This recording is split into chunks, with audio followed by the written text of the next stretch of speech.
Medieval Feast by Aliki. It was announced from the palace that the king would soon make a long journey. On the way to his destination, the king and his party would spend a few nights at Camdenton Manor. The lord of the manor knew what this meant. The king traveled with his queen, his knights, squires, and other members of his court. There could be 100 mouths to feed. Preparations for the visit began at once. The lord and lady of the manor had their serfs to help them. The serfs lived in huts provided for them on the lord's estate, each with its own plot of land. In return, they were bound to serve the lord. They farmed his land, managed the manor house, and if there was a war, they had to go to battle with the lord and the king. But now they prepared. The royal suite was redecorated. Silk was spun, new fabric was woven. The royal crest was embroidered on linen and painted on the king's chair. The manor house had to be cleaned, the rooms readied, tents set up for the horsemen, fields fenced for horses, and above all, provisions had to be gathered for the great feast. Hunting was a sport for the rich only. The wild animals that lived on the lord's estate belonged to him. Anyone caught poaching, hunting illegally, was severely punished. The lord and his party went hunting and hawking for fresh meat. Falcons and hawks were prized as pets. They were trained to attack birds for their masters to capture. Serfs hid in bushes and caught birds in traps. They set ferrets into burrows to chase out rabbits. They trapped rabbits and birds of all kinds and fished for salmon and trout. There were fruits and vegetables growing in the garden, herbs and flowers for sauces and salads, and bees made honey for sweetening. Grains were ground into flour at the lord's mill and baked into trenchers and other breads. Trenchers were flat, coarse bread used in place of plates. Peasants ate theirs, but the rich gave their trenches to the poor. Other breads were made of the finest flour.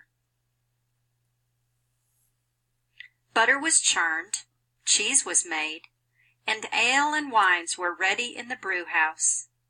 The king was almost there. Ale was brewed from barley, oats, and wheat. Wines were made from grapes, often flavored with herbs and flowers. The food was prepared in the great kitchen. There were many cooks and scullion boys to help them. The kitchen was a separate stone structure building onto the main house. It was connected by a long passageway to the great hall, where the feast would take place. There were cupboards along the way to store and prepare food. Pigs and deer and wild boar turned on spits. Great pots of salted meat were boiled into stews, seasoned with spices only the rich lords could afford. Swans and geese, heron and quail were roasted. So was a rare beast called a cockatrice. It was really a capon and suckling pig that were cut in half, stuffed, and sewn together again, each to the other's half. A peacock was cooked, then reassembled with its feathers, and 24 blackbirds were baked in a pie. By the time the king and his party arrived, everything was ready. Tables and benches were set up along the sides of the hall. A fire blazed in the center, and tapestries covered the damp stone walls. The high table stood on a raised platform. Near it was a display of the Lord's finest gold vessels. The guests swarmed into the great hall at 10:30 in the morning. Trumpets announced the king, who sat at the high table with his hosts and other honored guests. The panter brought in the king's breads, trenchers, and salt cellar. The ewer tasted the water before he poured it over the king's hands. Trumpets from the gallery sounded the start of the feast.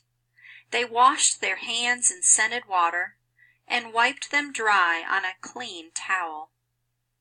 The bishop chanted grace. Then they ate and ate and ate.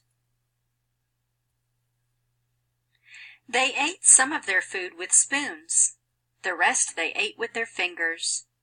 They cut pieces from the meat carver put on their trenches with knives they had brought with them. There were no forks, but napkins were provided. They shared goblets of wine, and between courses the ewer appeared with water for them to wash their fingers. They used their little fingers to sprinkle salt on their food. Drums beat and trumpets sounded as one surprise followed another. They ate meat pies and fish tarts and thick soups called eggerdoos and bunkenade. They ate boar's head and cow's tongue and pudding de swan neck. They ate a whole castle molded out of pastry, stuffed with meat, eggs, fruits, and nuts, and wondered how they managed.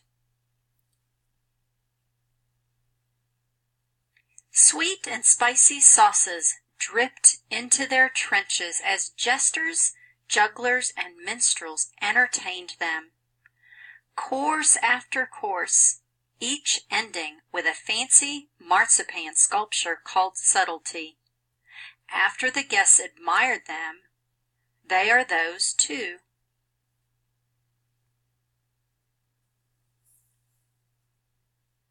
They ate and ate until dark. It was a feast fit for a king, and there would be more tomorrow.